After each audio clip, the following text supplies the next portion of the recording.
Joining me now at the NASDAQ in Times Square is Governor Asa Hutchinson of Arkansas. Governor, it's great to have you back. Thank you. Thank you. It's always good to be with you.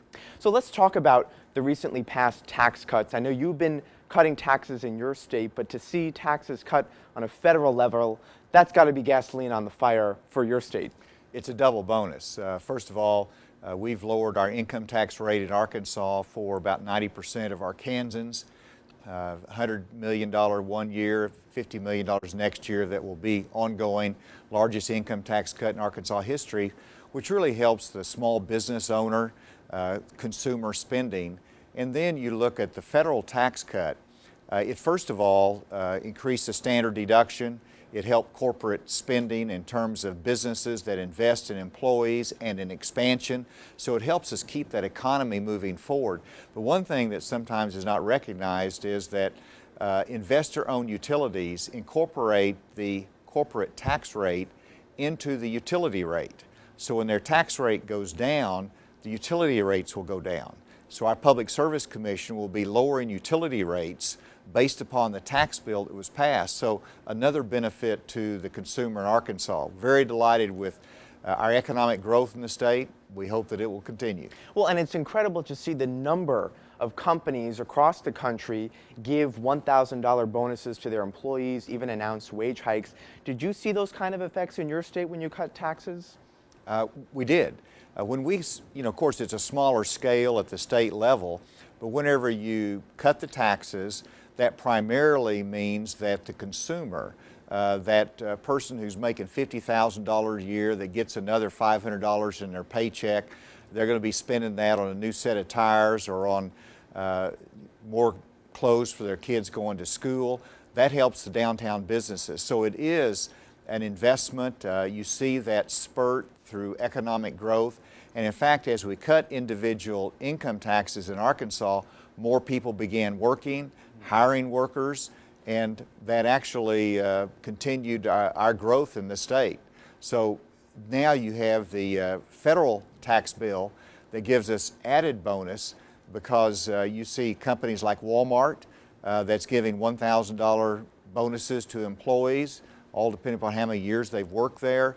They have more money in their pocket. Other companies are expanding and creating more jobs. So it adds on and adds on. Let's talk about some of the success you've had in Arkansas.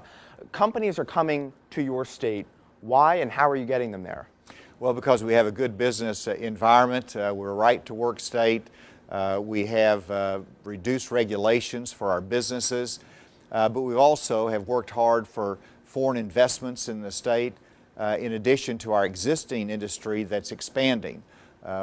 We have lowered taxes, we've reduced regulation, but we also recruited these industries here. We've had 5 companies and investments from China. We've had companies from different parts of the U.S., including Sig Sauer, that have expanded in Arkansas. And this is it's not just immediate jobs that are created, but it's also the indirect jobs where the subcontractors and the haulers and the other suppliers in that supply chain will benefit and increase jobs as well. So Arkansas is a great place to do business, wonderful quality of life, and some of these companies are coming because of our natural resources, from cotton to timber. We're an agricultural state. That's one of the reasons they're coming to take advantage of that. You know, we have NAFTA discussions going on right now. I'm curious what you'd like to see happen to NAFTA, because there's a whole debate on either how to improve it or whether the U.S. should withdraw completely from the trade agreement. Well, whenever you look at North American trade, it does need to be modernized in terms of the NAFTA agreement. What does that mean? Because I hear that word a lot, modernized. Well, for example, whenever it was passed, we didn't have a online society. A lot has changed in terms of technology and robotics. But it also needs to be modernized in terms of, for example, the content. It's fair debate as to what kind of content do you need to say that it was made in America.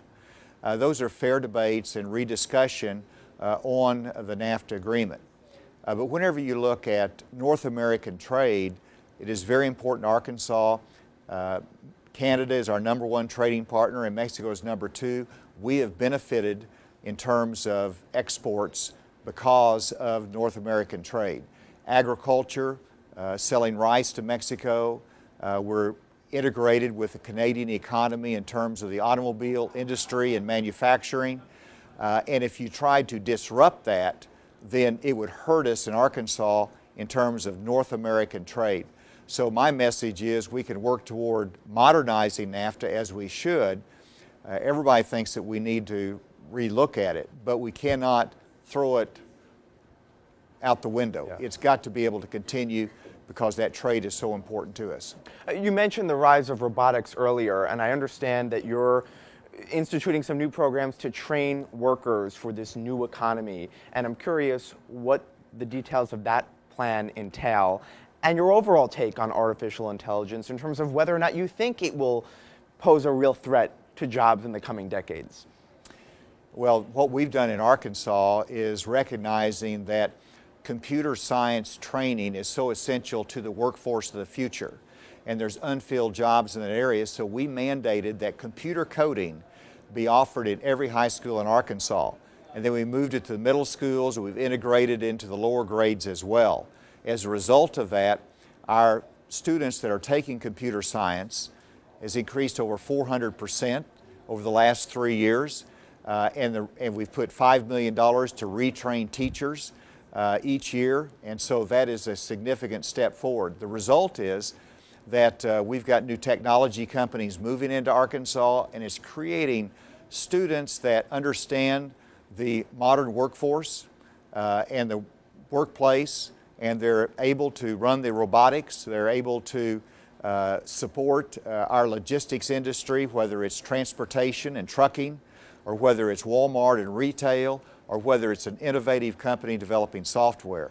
That is very important to us as we have agriculture, manufacturing, retail, but technology growth in our state is something that's very, very important to us. And I know you've put into some place some work requirements tied to some of the entitlement programs in your state. What do you say to critics who may feel that's a little bit harsh, especially for people who are experiencing financial hardship? It's not harsh to train people to work and to move up the economic ladder. That's really compassion, and that's understanding the importance of and dignity of work. And we're looking at a waiver to put in a work requirement for those that are on Medicaid that are able-bodied, able to work, don't have dependent children at home, and there's an exemption if you're in school and getting education, but we want those people to be able to move into higher level of training, better paying jobs, and the training and the work requirement is a very important part of that. So we're hoping that Trump administration will give us that waiver so we can put that into place. And as we're at a 3.6% unemployment rate in Arkansas, about a full percentage point below the national average, that's full employment. And so we need to move more people into the workplace, train them, and I believe that's compassion. I think it's something that Arkansans want because they want to work. They want to be able to have that higher income to support their family. All right, Governor Asa Hutchinson, great to see you. Thank you so much for joining us. Always good to be with you.